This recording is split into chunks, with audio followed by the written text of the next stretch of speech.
তমলুকের মা বর্গভীমার মন্দিরের ছবি আপনাদের সামনে তুলে ধরছি। এখানে দেবী সারা বছর বিভিন্ন রূপে পূজিত হয়ে আসেন।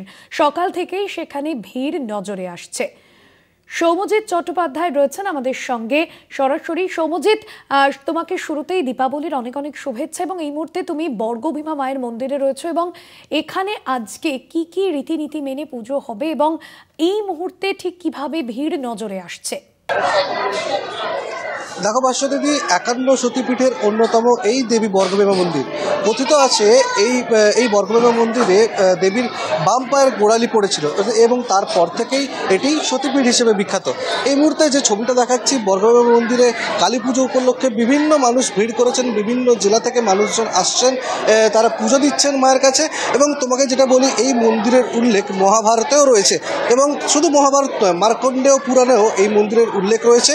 সকাল থেকে এই পুজো শুরু হয়েছে এবং দেবীকে রাজরাজেশ্বরী বেশে আজকে সাজানো হয়েছে এবং এই জন্যই কিন্তু দূর দূরান্ত থেকে দেখো মানুষজন এখানে ভিড় করছেন। পুজো পাঠ চলছে সকাল থেকেই এবং দুপুর 2টোয় অমাবস্যা পাবে এবং তারপর থেকে শুরু হবে মায়ের মূল পুজো। এবং এই অমাবস্যা কাল সকাল 11টা অবধি থাকবে এবং এমনটাই কিন্তু এখানকার পুরোহিতরা জানিয়েছেন। এবং যে ছবিটা এখানে উঠে এসছে যে এখানে দূর দূরান্ত থেকে ভক্তরা ভিড় করছেন, আমরা একবার ভক্তদের সঙ্গেও কথা বলবো।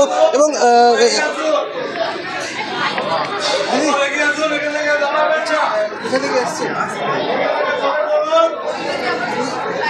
কোথায় থেকে এসছে? গঠরা, মেছেদা। হ্যাঁ,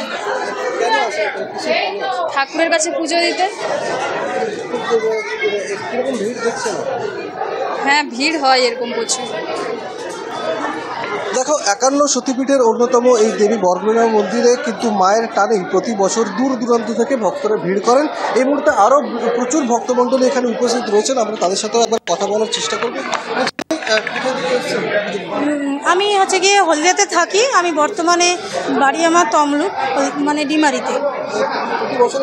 প্রত্যেক বছর আমি পুজো দিতে আসি। আজকে তো ভোর থেকে মায়ের পুজো দেওয়ার জন্য এসেছিলাম, কিন্তু ভিড়ের জন্য অনেকটা দেরি হয়ে গেছে। তো আশা করছি আমি খুব খুশি আজকে পুজোটা দিতে পেরে। এত লাইনের মাঝে মন্দিরে সকাল থেকেই কিন্তু পুজোর জন্য মায়ের টানে বহু মানুষজন আসছেন সেখানে। ধন্যবাদ জানাবো তোমাকে।